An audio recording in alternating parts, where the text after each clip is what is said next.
Let's talk about a real plan. First of all, general strikes, you have to have strike funding for that, okay? Like, again, your bank, if you tell them, I'm on strike, they will send you a notice of foreclosure or eviction. It does not do anything for individuals to simply cross their arms and say, I won't. If you want to actually really do something, you do have to plan for it for like a long time.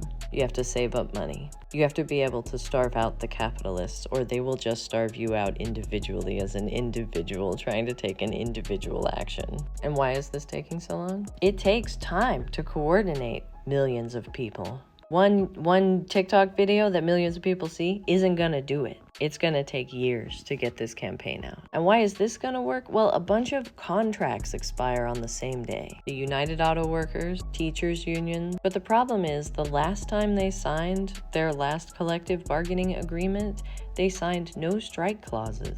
So in order for them to strike legally, everybody has to strike. And for that to happen, you need all of the unions to agree.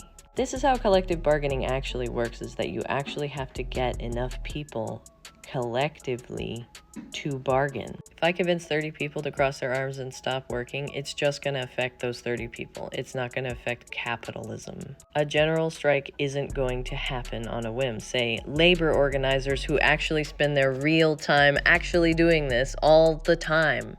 It takes time and mass coordination, fundraising, for individuals to have savings, and for them not to be in physical danger if they stop working. So like, labor has already decided on this. Like, they have already gotten together and coordinated this, and they started coordinating it 3 years ago. And they did this by setting all of their contracts to expire at the same time. And that took a decade to set up. It's not gonna be a TikTok video. It's not gonna be one school doing it. I know that this is not your actual job and that you do not sit down and actually say, oh, how do I really actually get the outcomes we want? I know what you want is to say that you didn't like my video talking about how you would have to still go to work. And I get it. I don't love it either.